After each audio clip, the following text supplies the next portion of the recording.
Imagine waking up from a coma in the Mongkutwattana General Hospital in Bangkok at 3 a.m. and the first thing you see is a robot nurse stroll past your room with giant glowing bug eyes and dressed like a killer bee in all yellow. You'd probably think you were having a lucid dream or a nightmare inside of a nightmare. But in actuality, you'd be very awake.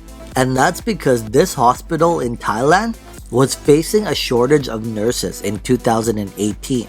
So they decided to turn to robots to fill the void.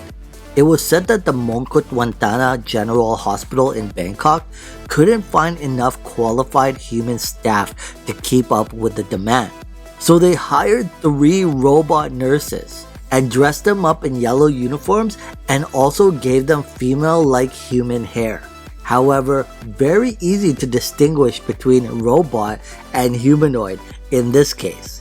Looking at the robot nurses with their giant glowing red bug eyes.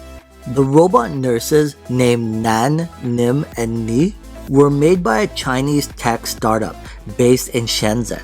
The mobile nurses are AGVs, short for Automated Guided Vehicles.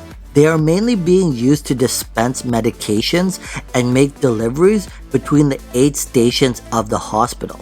The robots can even take the elevators by themselves and communicate in both Thai and Chinese, while technicians are able to adjust the robot's settings via a touchscreen monitor and have sensors to actually make them more cautious towards other people in the hospital, as the sensors will tell them to stop if a person or an object gets in their way.